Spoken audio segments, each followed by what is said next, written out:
AC Lockyer again, and this is going to be a treat for you guys. I can feel the cool tropical breezes blowing right now and the smell of pina coladas in the air. I've got Donovan Morgan with me, and I guess you can see from the logo he's got on the screen here and his shirt, he is from SoftWash Hawaii. And so, hey, Donovan, go ahead and introduce yourself, and where you're from there in Hawaii, and tell us a little bit about your life there on Hawaii. Well, my name is Donovan Morgan. I'm from Ewa Beach, Hawaii. Grew up here in Ewa Beach when it used to just be sugarcane fields and one road in and one road out. It's progressed a bit to where there was once sugarcane, it's all houses. Happily married to my best friend. I've got two wonderful daughters, 6 and 4. So yes, I started late, but I'm enjoying life. Life's been fun. It's been challenging. I would say from one end of the spectrum to the next, it just continues to challenge me. But, I guess my mother always used to say is, you just take small steps in the right direction and you'll eventually get there. Sometimes they get bigger steps, sometimes smaller, but you eventually get there. What else can I say? Well, there's a lot of people, everybody, we interview on this podcast, a lot of people from the United States. Of course, Hawaii is in the United States, but it's not mainland United States. And so there's people that are probably wondering, what do you do there on Hawaii? What is your day like? What are the unique things that you love about Hawaii? I know you grew up there, so it's not like you moved there later because you fell in love with Hawaii. This is where you're from. Tell us about Hawaii and what makes it so interesting for you, and tell us what you love about where you live. I would say it's growing up in Hawaii, it's kind of a double-edged sword because you take a lot of things for granted. I spent some time in the military. I think that's when I got the biggest wow. Leaving Hawaii for the first time, ending up in Great Lakes in the middle of winter, losing all of the things that you take for granted, the warm weather, the food, the friends, the family, and all of that. When I came back, I truly appreciated what I had. When I left the military, came back home to live. But again, you fall back into that same relaxed mode, right? Hawaii mode. You start taking things for granted, and I worked for Chevron USA here in Hawaii at the refinery out here in Kapolei. My father-in-law was an employee of Chevron. He was a geological engineer for them. And so I got the opportunity to work for Chevron as a senior consultant in Kazakhstan.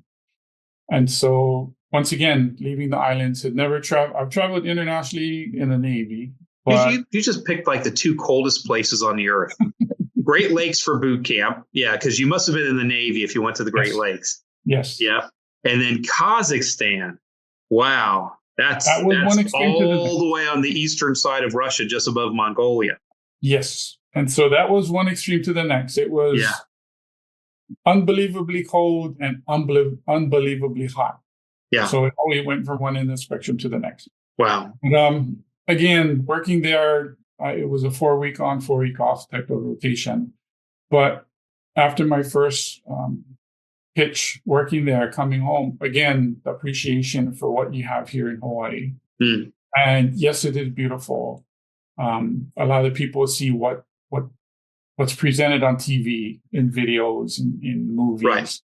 It's a bit different. I would say people from the mainland or visiting, they see what they want to see, but there's so much more and it gets so much deeper, but you really got to get into the culture. So what are the things that they're not seeing? I would say when they talk about aloha, aloha is something deeper than just the words that you hear on TV. Aloha, aloha, and you see them all over signs. It's funny. I do 4 of these podcasts all the time. We batch them and then we release them every week. And so the person who was on the podcast just before you was Jim Steinmark, and he's in the Dallas-Fort Worth area. And he also grew up on Hawaii. And he was saying the exact same thing, that aloha, everybody's used to saying aloha, but aloha isn't a word. It's a culture. So dive into that a little more. Yeah. And so Aloha can go, it can go from a happy place, it can go to a sad place, it can go to a mean place or a machine. I forget. I don't know what word I'm looking for, but it depends how you use it. It depends on the situation. It depends who you're talking to, how you're talking. So many things, which is probably why it's such a versed word in Hawaii.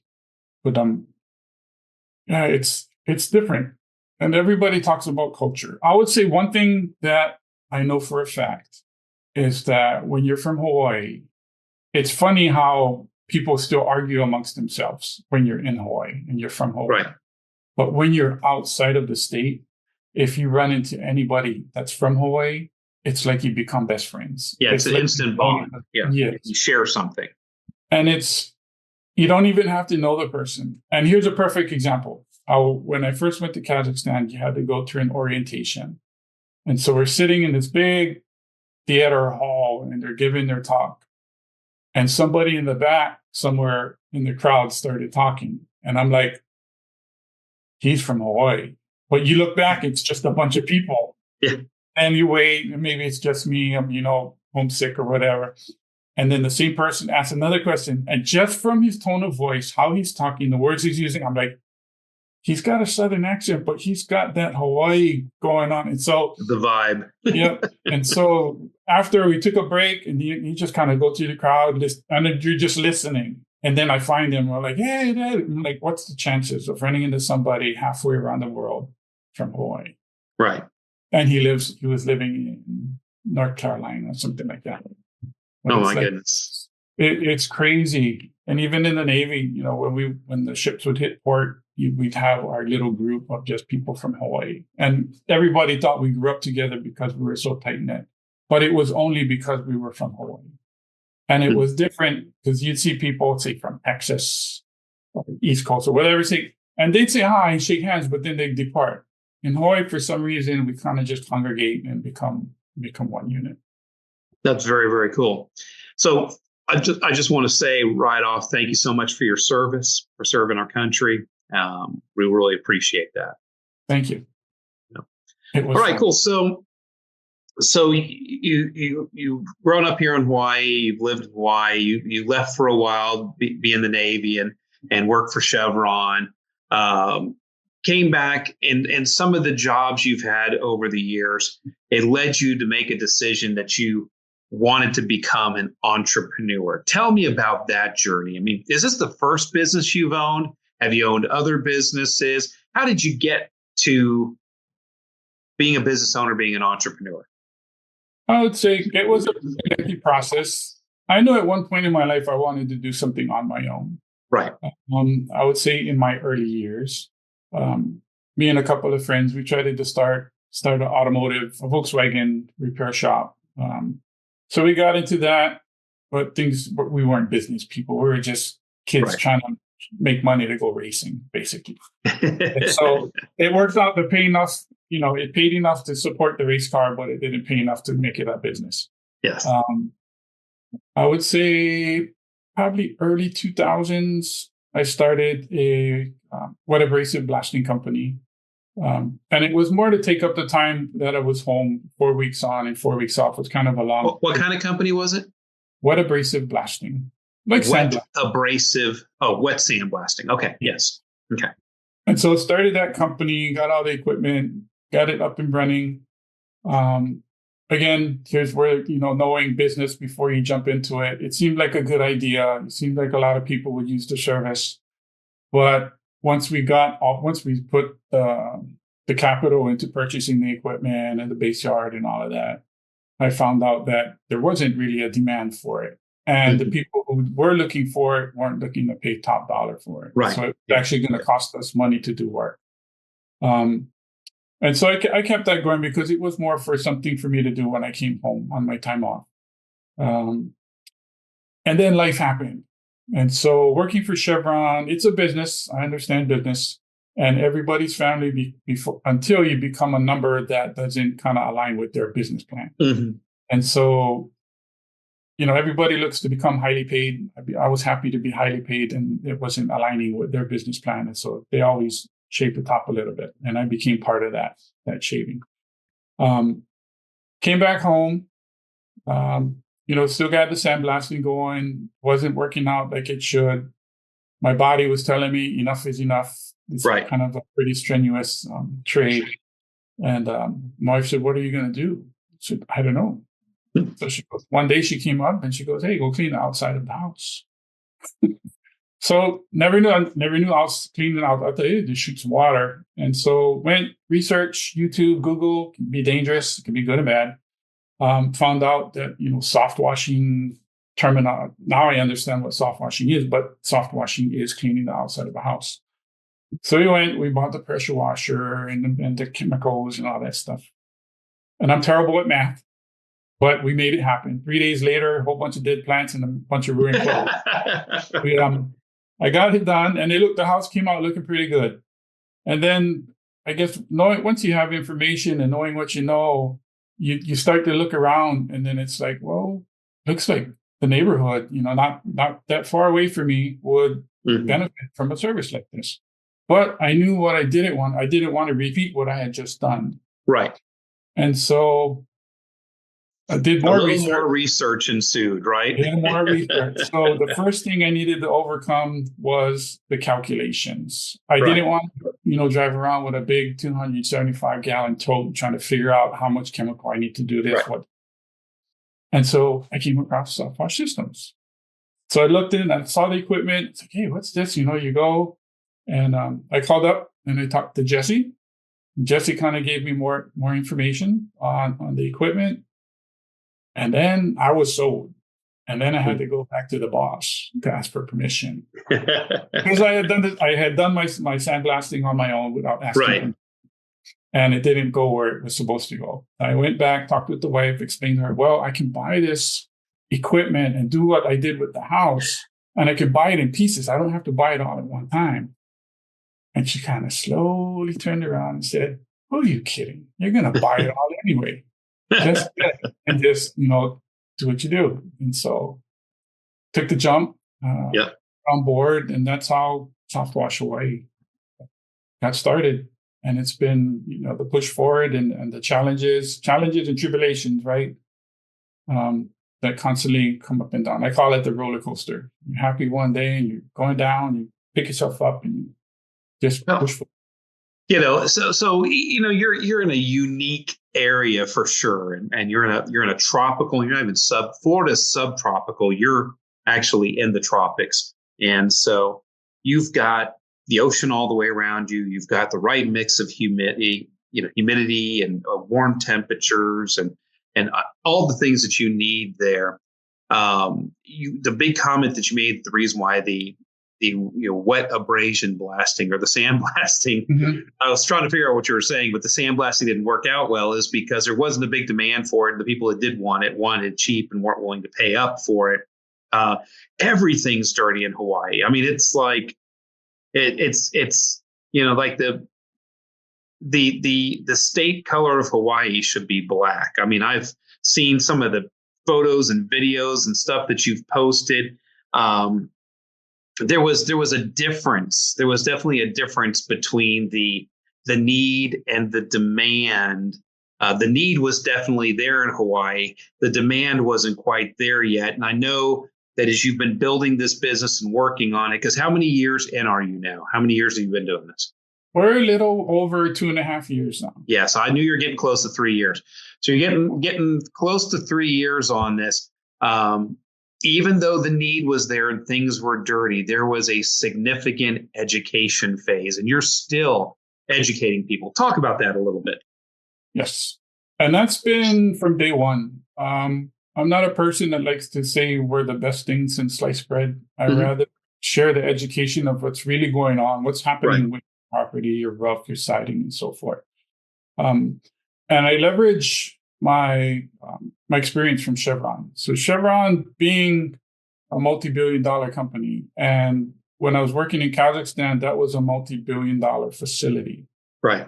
And so when you look at maintenance, something that loses production, say in 30 minutes, That's like millions and millions of dollars lost. If you look into it from a property perspective, the dollar amounts are smaller, but the financial stress, the personal stress, all the things that come with things failing when you don't want them to, or you don't think they would, can really get to a person or to a family. And so I try to leverage what knowledge I have with a preventative maintenance background and put that into what we do with soft washing. And so when we educate, it's not about, okay, we can get your roof clean. This is what we're trying to prevent from happening. And then also share lessons learned from industry. And then I try to gather information from people who I've worked with in the past, what their current position was before they had us come in and after, and the whole emotional spectrum that goes along with it. Right. For sure. So it's different. In Hawaii, I would say the average person doesn't really look at cleaning the outside of their house. That's why everything looks so dirty. They'll cut the grass, they'll trim the trees, they'll wash the car, change the oil. When it comes to the side of the house, they might spray some water. When it comes to the roof, forget it. There's no maintenance. I'm not even concerned about it. Yeah. No. And so that's where the education comes, is sharing with people, especially now with insurance companies coming out and, canceling policies or threatening to cancel policies. We've picked up business from that spectrum of the market, which is, it's good for the business, but it's not good for the people coming to us. It's not the type of business that we would like to get, but we're happy to help. And we've taken some of those and we've created friendships with people who we've helped in that manner. We actually recently did a story with Hawaii News Now. We helped a retired veteran. His house was a little unkept. His son reached out to us for an estimate. We went out, did the estimate. His father was home. We sat down at the table, talked story a little bit. He shared with me about what he used to do. He was in the Navy, his wife, and what was going on and where he got to at that point. And we kind of doing what we do, being the entrepreneur, being the owner of a business, you can make just decisions. Snap decisions. Yes. Yeah. Yes. And so in the moment. Yes, in the moment. As emotional as it was, I knew that this was going to be something that we had to share with the public. And the purpose of it was to inform the public of what's already happening that isn't in front. It's not in the news as it should be. Right. Most of the people that are getting affected are getting blindsided. Right. And so we worked with a friend that has a PR company, worked with a representative from Hawaii News Now. And it took us a little while to put it all together. But when the story was complete and they put it on air, it was just emotionally touching. I didn't expect it to hit the heartstrings, but it did. And the story it helped me. It really did. And I'm hoping that it helped a lot of people to kind of build some faith that there is still goodness in the world. It's just that it's not as it should. Doesn't have to be bad news all the time. Yes. I think it was really a feel-good moment. So, I think, and what you're touching on there is this was a veteran and he was between a rock and a hard spot because he was either going to get his insurance was either going to go up significantly or even get canceled because of his dirty roof. But he didn't have the wherewithal or the finances to take care of that cleaning. So you guys stepped in. Sometimes people, when they look at, like, I live in a very tourism-based area, Orlando, Florida. And they see images of Orlando, Florida, and it looks beautiful and it looks clean and it looks like the streets are paved with gold. And I think people have that same vision of Hawaii, as it's beautiful and it's clean and, they think of the beaches and all that. But I've not been to Hawaii. Now, my wife tells me that we need to fix this. So I think she's told me I'm supposed to be coming out and doing some training with you in the future. And and then we need to come to Hawaii to do an inspection of the facility, so to speak. But I don't think people quite realize, and again, I haven't been to Hawaii, but from the conversations I've had with other people, the amount of poverty that's in Hawaii. that there's a huge divide. There's a lot of wealth and there's a lot of tourism, and then you can turn a corner and there's a lot of poverty too as well. So it's not like the streets are paved with gold and everybody can afford to have their house soft washed there. There's a percentage of the people that can, but just like anywhere else, it's not like you're so privileged and it's such a blessing you're in Hawaii because work must just fall out of the sky for you. It's not that way. Hawaii has its own struggles as well. Yes, very much so. And so I would say if you look at housing in Hawaii, I think the average median single family home, you're looking between 700,000 and 900,000, which in most states would be a pretty significant property. Right. In Hawaii, that's probably like a plantation. Old single panel wall, nothing fancy at all. Probably 6,000 square foot lot. So when you look at dollars compared to in the housing market, it's not significant. And that's where the poverty or the challenges come with living in Hawaii. But my mom always said, you got to pay the cost, right, to live in paradise. Right. Yeah, there is a cost. They're pushing it to a limit right now. They're pushing people pretty hard. Well, because there are a lot of people that do want to live in Hawaii, and they're starting to eat up some of this, buy up some of this lower cost housing, and it is pinching the lower class and not giving them really anywhere left to live. Yes, correct. Yeah. And so it's frustrating sometimes, especially when you hear in the news about, they want to build affordable housing.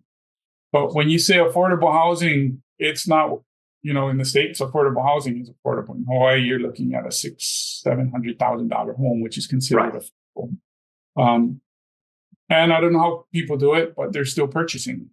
$1 million plus, properties are still selling as fast as they can build them. They don't even build them until they sell them. And so I don't know how people do it, how they manage to put it all together, but they do. Well, and you've touched on this. It's expensive to live in Hawaii. Everything has to get imported in. There's not a lot of stuff that just comes from Hawaii. Even with our business, if you want a new skid, you got to ship it in. If you want, chemicals, you've got to ship it in, and that adds to the cost and makes everything exponentially more expensive just because it's on the islands there. Yes. Forget about commercial properties. That's unbelievable. I am so jealous of the in-network companies wherein I watch them post, oh, look, we're moving into our 4,000 square foot warehouse office space. And I'm like, one day we'll get there. One day. It's not going to be, $2,000. I'm like, well, see that I even get micro jealous about some of the licensed affiliates because, they'll be in parts of the country where they can get a really nice place for $1,200, $1,500 a month. Yeah. And, it's almost double for us here in Orlando. And it's probably triple that for you there in Hawaii. And I'm on the constant lookout for commercial property that fits what we need to have. And then, with the business model and scaling up, going from a 3-truck and then starting the next branch. Mm-hmm. Where would I want that branch to be and all of that stuff? But we're forward thinking. Yeah, for sure. We're not there yet. We're still taking the small steps, but we're working. So how are you revenuing? I know you're rounding into completing your third year in business. You said you're a little more than 2.5 years. Mm-hmm. How are you doing? I mean, you don't have to give specific numbers if you're not comfortable with it, but how are you doing? Is this getting to a point where you're like, man, I feel like I'm getting some wind under my wings, and this is really helping me achieve my life's goals and dreams? Because that's what's important. Yeah, I think from that perspective, I haven't taken a paycheck yet. I'll put that out there. But as far as revenues, we're in month 8 now of 2024. We've already bypassed last year's numbers. Yep. Numbers. We're getting bigger, more interest, and we're getting higher tickets. And so, I feel that all of the hard work with the networking, with your social media, with coordinating or collaborating with the news agencies, different blogs, podcasts, and so we've done a few, and everything is education. And I think the more we put ourselves out there as far as education, the more people learn what the positive effects are of using our service, we'll become better in both providing services and increasing our profits and helping the communities. And we're going to need the teams that we bring on board. Yeah. People don't realize how much work it takes to start a business. And even with SoftWash systems, you're getting a tremendous head start that you're not having to come up with business systems and marketing systems and sales systems and HR systems. And you get a lot of that stuff. But the momentum you have to create, you mentioned that the revenues are not quite there yet to your goal that you feel comfortable pulling a paycheck out of the company. Yes. But your revenues are growing every year, and you're in a very isolated area. You don't have the momentum of the rest of what's happening in the United States. And all of a sudden people in Hawaii are like, hey, there's this thing called roof cleaning. You're on an people say, it almost feels like I'm on an island. You are on an island. You're having to educate people. They just didn't know that this existed. Pressure, they know about pressure washing, but you're really building something, and people take for granted sometimes the amount of effort, the amount of time, the amount of energy it takes to build something up. And you're in a very unique situation, as I mentioned, because you're on an island and you're isolated. And except for maybe what people might see on TV or on the internet, they wouldn't necessarily know that this is important. So you're really having to work to build this thing. And when we talk about building a lifestyle business, this wasn't just sign me up and bam, it's turnkey. I just talked to Jim Steinmark, and he's like, it was almost turnkey for me. The first year was kind of rough because the first year was COVID, but we're doing really well. You're really having to go in there, and it's not for the light of heart, for sure. Some people ask me why I do what I do. I said, well, what I'm trying to do is be first to market. I know I've watched a whole bunch of marketing videos and trainings. They say don't get into something where there is no market. Right. And so there are people that do what we do more as a side hustle than a mainstream business. Yes. We are trying to be first to market. And so when people think of cleaning the exterior of their house, that SoftWash Hawaii comes up. And we're trying to be that omnipresence type of company. But one that we'll help you take care of your property. That just threw me off. So we'll help you take care of your property. You're trying to be first to market and get everybody to think about, SoftWash Hawaii first. Yeah. But then also that we're a company that takes care of the community. Mm-hmm. But it's kind of more than just having our services and taking care of our customers. I would say part of our mission is to help the communities that we're working in. And I've always wanted to do that, but they say you can't do that unless you take care of yourself. So first I got to be able to take care of myself and my family. Once I'm there, right. Then I can take that next step and do what I've always wanted to do. It's kind of work with the community. You've heard AC Lockyer talk the talk, but wouldn't you like to see him walk the walk? Now is your chance, and it's absolutely free. Spend the day exploring SoftWash systems and disruptor manufacturing on Friday, September 27th. You'll see the business and marketing systems developed by AC at work. But no open house is complete without food, so be sure to stick around for lunch. To register for this free open house event, please call 855-763-8669. We look forward to seeing you on Friday, September 27th. For sure. So what we're, when you look at what the future holds, this podcast is building the lifestyle business. Where do you see this soft washing business that you've gotten into? Where do you see it in 3 years, 5 years, 10 years? And how is this going to play into you building your legacy and raising your daughters and and supporting your family, and also too, like you mentioned, the community. Let's start moving from what does the future hold now for SoftWash Hawaii? I would say SoftWash Hawaii is just the first step. It's a big learning step. What I think is pretty cool is that my daughters are already seeing what I'm doing. Right.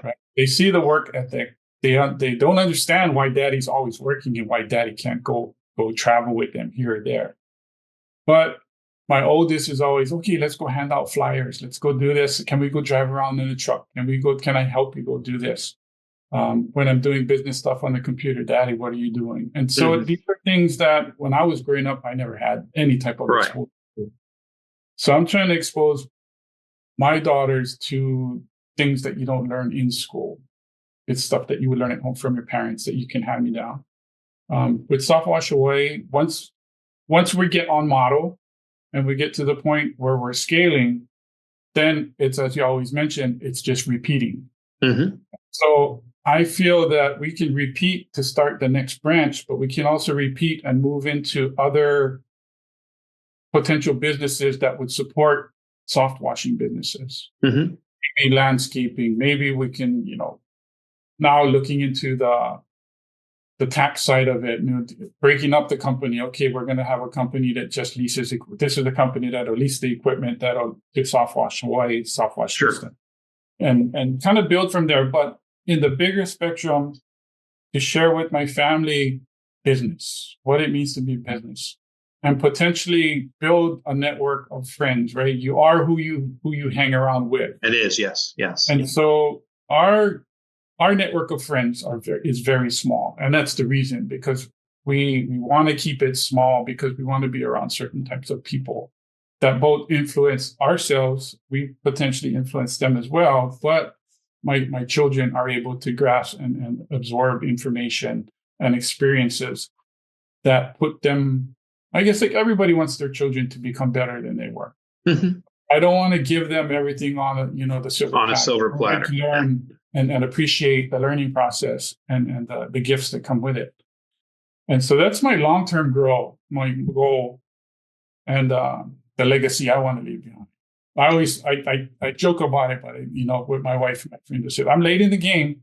I know I should have done this a long time ago, which is become an entrepreneur and start a business and go through the learning process.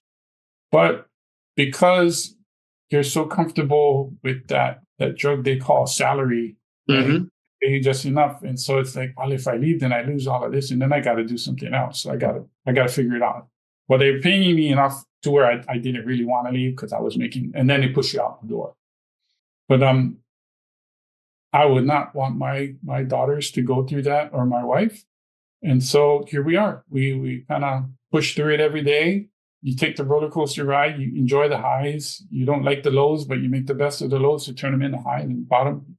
Kind of like surfing. You bottom turn, you go back up. Yep. Now you drop two very, very important golden nuggets or knowledge bombs in there. Things that people really need to pay attention to. Daddy, what are you doing? Daddy, let's go throw flyers together. Okay. You are weaving your business into your family. And so many people in Western culture would say you shouldn't mix business and family and blah, blah, blah, and everything else.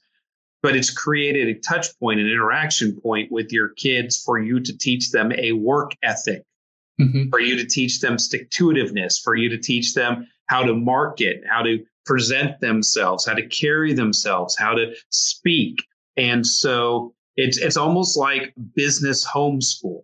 And that's so important, because I remember when my son went to business school at Abilene Christian University, he would come back and, come home for holidays and stuff like that and go, Dad, I feel like I could get up and teach the classes. I feel like my business professors, they're all smart people, but they're really book smart. They haven't really been in a business.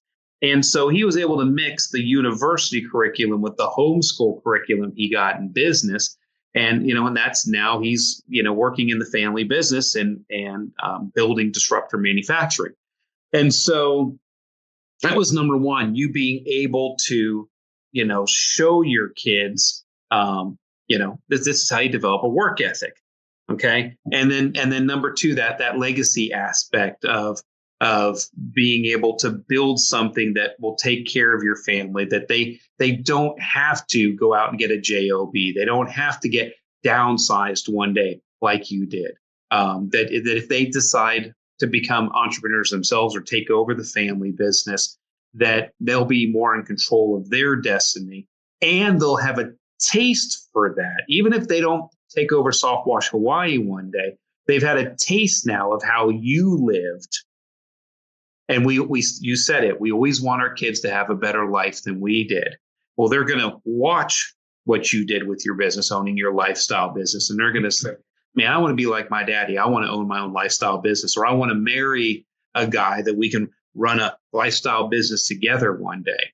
And then not be a slave. Now, you can be a slave to your business too. And Howard Partridge talks about that all the time. You want to get away from being a slave to your business, but also too, you don't want to be a slave to a boss, one day. I mean, people can have a good job and have a good employer, but very, very few people are blessed with that. Like the people who work for me, really, they love working for me because, I'm an easy guy to work for, and I support them and I love them. And, we have a good culture and everything else, but not everybody gets to enjoy that. Not everybody gets to be an intrapreneur. They're not an entrepreneur, they're an intrapreneur. They may work for a company, but they get to work on it and build it. And, they don't want to sign their name to the personal guarantees for all the trucks, but they want to be able to get a benefit of working hard in the business that is equal to what they're doing. Not everybody gets to enjoy that. You creating this business is showing your kids that when they grow up, they're going to have a taste for that and maybe not have to just go get a job one day. Yep. It's the goal. Yeah, that's the goal for sure. And also too, and everybody really pay attention to this, because Donovan, is how old are you now, Donovan? I am 55. 55. I'm turning 55 in September. So we're the same age.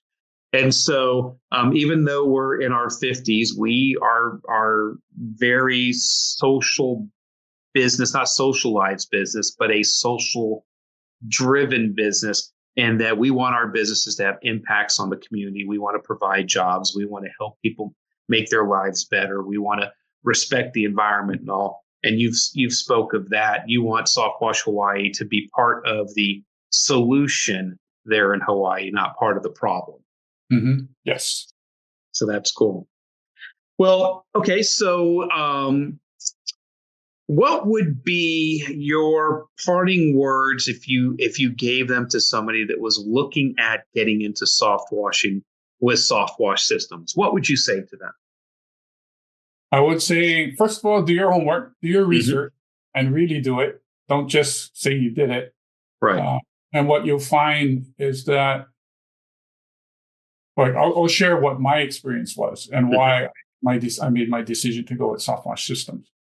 Is the equipment was there, it was proven, it constantly gets improved on. It's very straightforward and easy to learn and to teach, more importantly. That was very important to me, because I knew I didn't want to end up being the owner operator. I wanted to be what's that word we use, where you step away and you watch the business do its duties. Oh, just owner investor. The 5 stages of business development. Yes. Yeah. There you go. And so that's what I was looking for. And then following up and at that time talking to Jesse, the information that was given, there was no sales pitch. It was just, I had questions, he had answers. He shared a little bit more than what I had asked, but it just supported it supported the question that I was looking for an answer for. And after making the decision, going through the first training coming up, I know you weren't supposed to purchase the equipment until you went to the training. I purchased it before I went to the training. It was that good. Yeah. And I would say ever since that point, every training that I've been to, the online training, the Facebook, the support from the in-network companies, it's just amazing. I mean, there's a lot out there when you start looking at soft washing or pressure washing, all of that stuff. And there's a lot of misinformation. And I don't just say misinformation just because I don't believe it. It's because it's things that I've actually physically done in the field where you watch a video, all you have to do this, and you already know what's going to happen if you didn't know. And so, having a network that you can, confidently rely on is why I decided to stay with SoftWash Systems. I would never go with any other companies. And I'm not afraid, as much as we're investing in creating a market in Hawaii, with what I have available to me today, I'm not afraid of other companies trying to come in and do what we do because we make it look that easy. And I've had a couple of people try to hitch a ride. Right? They come in, they see me, they talk, sorry, I want to do this. And next thing you know, they're trying to buy equipment and do what we're doing. 6 months later, they're asking me to buy their equipment. Right. But I don't need, because it's not what I have. Right. It won't support what I have. It actually makes me look worse. So yes, I would say do your homework first. Don't take my word for it or what I'm saying here. Do your research, make some phone calls, reach out to people in the network, reach out to people who are not in the network, ask the same questions and see what answers you get. Right. Pretty sure you'd end up compare and contrast for sure. Yes. And that's huge. But that was in those simple words, that's why I would continue to move forward with SoftWash Systems. Well, thank you for that. We appreciate you. We appreciate you trusting us to help you get into the business and support you along the way. And we're proud to have you on board for sure. All right. Thank you. Cool. All right. Awesome. Well, hey guys, listen, like Donovan said, if you're interested in getting into a business, becoming an entrepreneur, you don't know what it could possibly be, you can come on down to an open house for Discover SoftWash and visit with us down here in Orlando, Florida, and kick the tires and see if joining the SoftWash revolution with SoftWash Systems is something that you may want to do. Again, this isn't meant to be an infomercial for SoftWash Systems. We're profiling some of our licensed affiliates in our network so that you guys can see the effort and the decisions and the things that they're doing to build their lifestyle business. But they are building it with the vehicle of SoftWash Systems. So if that's interesting to you, check us out, SoftWashSystems.com. And as always, thank you so much for visiting our podcast. If you liked this, go ahead and click like and share here and share the podcast. Go ahead and subscribe to it as well so that you can get more of our podcasts. And as always, go forth and prosper. And we'll see you at the next Building a Lifestyle Business.